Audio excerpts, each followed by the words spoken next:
ನಾನು ನಿಮ್ಮ ವಿವೇಕುಮಾರಕ್ಕೆ ನಮ್ಮ ಕರ್ನಾಟಕಕ್ಕೆ ಬಂದು ನಮ್ಮ ಬೆಂಗಳೂರಿಗೆ ಬಂದು ಕೊಂಡು ಹೋದ ಅಂತ ಗಾದೆ ಕೇಳಿದಿರಾ. ಬೇರೆ ರಾಜ್ಯದಿಂದ ಬಂದು ತಿಂದು ಬೆಳೆದು ನಮ್ಮ ರಾಜ್ಯಕ್ಕೆ ಬೈದೂರು ನೋಡಿದಿರಾ. ಇಲ್ಲೊಬ್ಬರು ವಿಶೇಷವಾದ ವ್ಯಕ್ತಿ ತೋರಿಸ್ತೀನಿ ಕೇರಳದಲ್ಲಿ.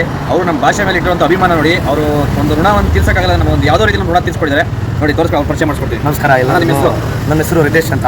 ನಾನು ಕ್ಯಾಲಿಕೇಟು ತಾಮರಶ್ರೀ ನಮ್ಮೂರು. 7 ವರ್ಷ ಬೆಂಗಳೂರಾಗಿದ್ದು, ಅಲ್ಲೇ ಕನ್ನಡ ಕಳೆದು ಅಲ್ಲೇ ಕನ್ನಡ ರಾಜ್ಯನೇ ನನಗೆ ಊಟ ಕೊಟ್ಟಿರೋದು. ಅಲ್ಲಿದ್ದಿರೋ ಒಬ್ಬರಿಗೆ ಒಂದು ಸಮಸ್ಯೆ ಬಂದು ನಮ್ಮ ಊರಾಗೆ. ಆ ಸಮಸ್ಯೆ ಬಿಟ್ಬಿಟ್ಟಕ್ಕೆ ಅದು ಕಣ್ಮುಚ್ಕೊಂಡು ಹೋಗೋಕ್ಕೆ ನನಗೆ ಮನಸ್ಸಾಗ್ತಾಯಿಲ್ಲ. ಅದಕ್ಕೆ ನಾನು ವಾಪಸ್ ಬಂದು ಅವರು ಏನು ವಿಷಯ ಅಂತ ಕೇಳಿ ವಿಚಾರಿಸಿ ನನ್ನ ಕೈಯಲ್ಲಿ ಏನೇನು ಹೆಲ್ಪ್ ಮಾಡೋಕ್ಕಾಗ್ತದೋ ಅದೆಲ್ಲ ಮಾಡಿಕೊಟ್ಟು ಇವಾಗ ನಾವು ಇಲ್ಲಿದ್ದೀವಿ. ಏನೋ ಎಲ್ಲರಿಗೂ ಧನ್ಯವಾದಗಳು. ಕನ್ನಡ ಮಣ್ಣಿಗೆ ಮತ್ತು ಎಲ್ಲರಿಗೂ ತುಂಬ ಥ್ಯಾಂಕ್ಸ್. ನೋಡಿ ಅವ್ರ ಅಭಿಮಾನ ನೋಡಿ ಹೇಗಿದೆ ಅಂತ. ಯಾವ ಮಾಲೆ ಹಾಕಿದ್ದಾರೆ, ಯಾವುದೇ ಕಾರಣಕ್ಕೂ ಬೇಡ, ಕೆಲಸ ಮುಗಿಸ್ಕೊಟ್ಟಿಗೆ ನಾವೇ ಊಟ ತಿಂಡಿ ಮಾಡ್ತಾ ಇದ್ದೀವಿ. ಮಗ ಒಂದು ದೊಡ್ಡ ಫ್ಯಾನ್. ಮಗ ಯಾರು ಫ್ಯಾನ್ ಅಂತ ಕೇಳೋಣ. ಎಷ್ಟು ಯಾರು ಫ್ಯಾನ? ಯಾರು ಫ್ಯಾನ? ಯಾರು ಫ್ಯಾನ? ರೋಟಿ ಬಾಯ್ ಸಲಾಮ್. ರೋಟಿ ಬಾಯ್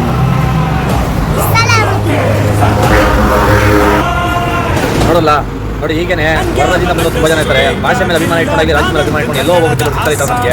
ಅವರು ತುಂಬ ಚಿರುಣಿ ಆಗಿರ್ತೀವಿ. ಯಾಕೆಂದರೆ ನಮ್ಮ ಗಾಡಿ ತುಂಬ ಸಮಸ್ಯೆಲಿತ್ತು. ಅದು ಯಾವ್ದು ನಮ್ಮ ಬೆಂಗಳೂರಾಗಿ ತುಂಬ ಕಷ್ಟಪಡಬೇಕಿತ್ತು.